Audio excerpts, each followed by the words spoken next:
Tximista, we are free! And who is this?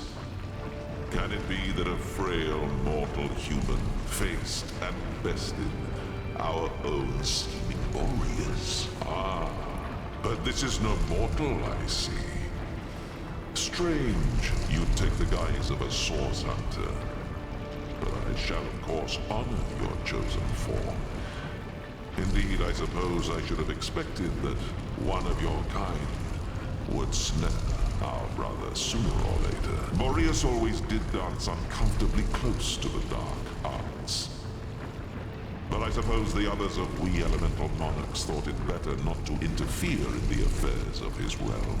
No, like fools we waited for his pride, his hunger for more and ever more power, to pull us from our own seats of safety and into his sordid storm.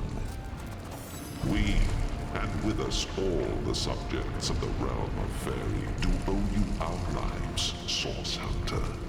If, no, not if, but when, we might be of assistance to you in this dimension, you must call upon me personally.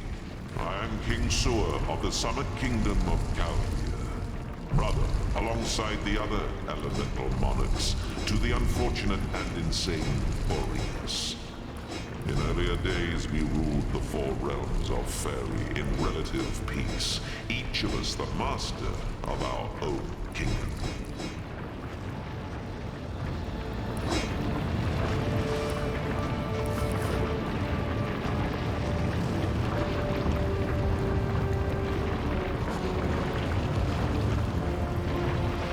But something changed in Boreas.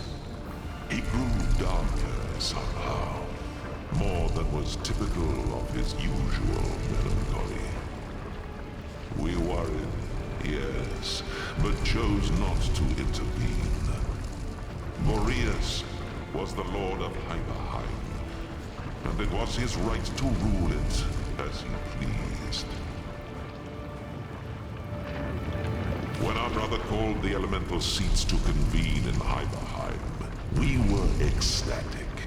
Boreas seemed again interested in the joint rule of Fairy, in upholding the long-established diplomacy of our lands. When we arrived, however, it was not Boreas who greeted us, but a dark figure. A woman with a stare like blackest fire. In her staff she held a demonic power, the likes of which I've never felt. And as we were sucked into its depths, we thought we'd never see the light of Fairy again. A white witch. Yes. From within our stifling prison, I did indeed hear mention of that name. It seems Boreas was tasked by a power he seemed nearly to fear. To guard the witch at all costs. If she were an important charge, he would have most certainly kept her in his innermost prison chambers. I listened closely when I could to Boreas' doings. From what I could tell, it seems this woman had little contact with our deranged brother after the initial exchange of the staff.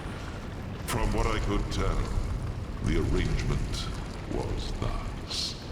She gave him us, contained, and in return he gave her access to his great star stone, and scores of imps he'd invited to Hyperheim. After that, the two parted, and I heard little more of the woman. In his fits of madness,